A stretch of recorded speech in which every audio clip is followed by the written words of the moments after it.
রাধে রাধে, সবাইকে অনেক অনেক ভালোবাসা। আজকে শুভ দিনে আমি ঘরে বৈষ্ণব সভা রেখেছি, তাই এখানে দেখুন বাবাজি কিন্তু এখন গীতা পাঠ করবে।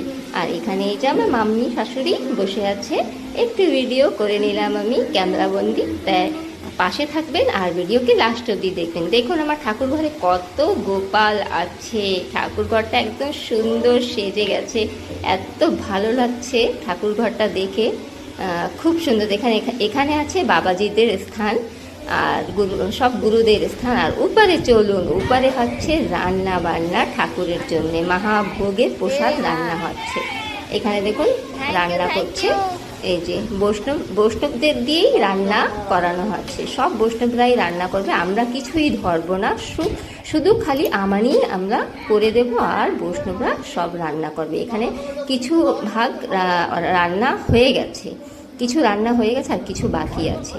তাই বন্ধুরা, আমার বৈষ্ণব সভার ভিডিও কেমন লেগেছে নিশ্চয়ই কমেন্টের মাধ্যমে জানাবেন। টাটা, ভালো থাকবেন, সুস্থ থাকবেন।